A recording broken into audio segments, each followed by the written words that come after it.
हम लड़कियां कितनी बेवकूफ़ होती हैं ना, अपने वालिदैन की बेहतरीन तरबियत के बावजूद भी किस तरह शैतानी जालों में फंस जाती हैं। इंसान जिस कदर तेज़ी से सोशल मीडिया को इस्तेमाल कर रहा है, उसी तरह वो तेज़ी से शैतानी जालों और वसवसों में फंसता चला जा रहा है।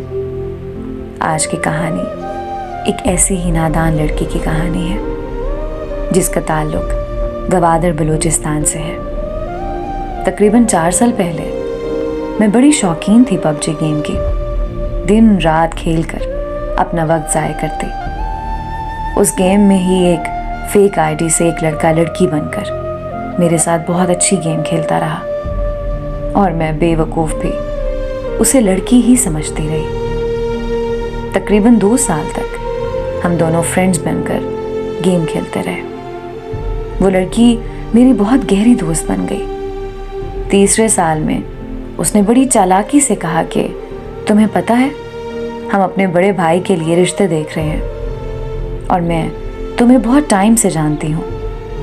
और मैंने अपने भाई को तुम्हारा बताया तो वो कहता है कि मैंने तुम्हारी दोस्त से ही शादी करनी है। अब बताओ, प्लीज़ इनकार मत करना, क्योंकि तुम बहुत अच्छी हो और मुझे तुम जैसी भाभी चाहिए। मैं परेशान हो गई सुनकर और बोली कि सोच कर बताऊंगी। कुछ वक्त बाद उसने मुझसे फिर पूछा तो मैंने उसके भाई के लिए उसे हाँ कर दी।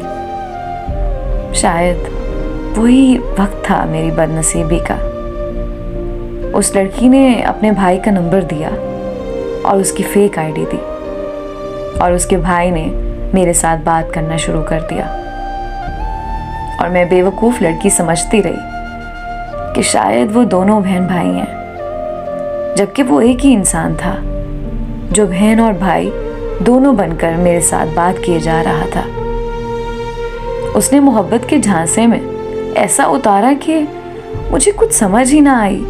4 साल तक मैं उसे बात करती रही, उसको गिफ्ट देती रही, उसको पैसे भेजती रही, उसके प्यार में अंधी उसके लिए दुआएं करती रही। 4 साल गुजरने पर मैंने उन दोनों बहन भाई को बोली कि अब जल्दी रिश्ता भेजो, क्योंकि मेरे रिश्ते आ रहे हैं और वालिदैन जो हैं वो बहुत परेशान हैं। ये बात सुनते ही वो दोनों बहन भाई हीले बहाने करने लगे। कुछ वक्त के लिए वो लड़का मुझसे बात करना बंद कर गया। मैं बेहद परेशान हुई। एक दिन उसकी बहन की कॉल आई और परेशानी में बोली कि मेरे भाई को गोलियां लगी हैं और वो अस्पताल में पड़ा है बहुत दिनों से। उसके गुर्दे फेल हो गए हैं और उसकी हालत बहुत तशवीशनाक है। उसने कहा कि इस वजह से मेरा भाई तुमसे बात नहीं कर पा रहा। मैं ये सुनकर बेहद परेशान हुई, जैसे पांव तले जमीन निकल गई हो। मेरा खुदा जानता है ये सुन के मैं कितनी तकलीफ में आई और उनके झूठ को सच समझ बैठी। उस लड़के के लिए मैंने तहज्जुद पढ़ी, बहुत दुआएं की, रोज़े रखे, कितनी मन्नतें मांगी उसकी सेहत और सलामती के लिए।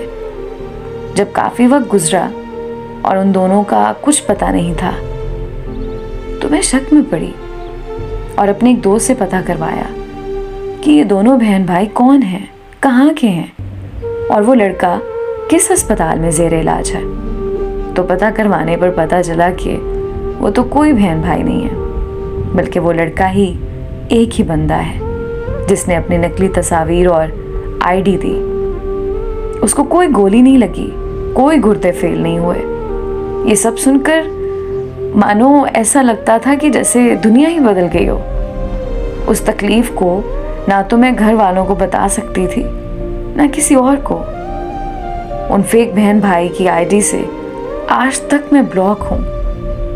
कोई पता नहीं कि वो क्यों आए मेरी जिंदगी में और क्यों मेरी जिंदगी को वीरान करके चले गए। मेरी दुआ है कि ये कहानी सुनकर मेरी कोई और बहन ऐसे शैतानी जाल में ना फंसे। ये सोशल मीडिया सिवाय शैतानी जाल के और कुछ नहीं। अल्लाह हम सब बेटियों की हिफाजत फरमाए और सबके नसीब अच्छे करे। आमीन।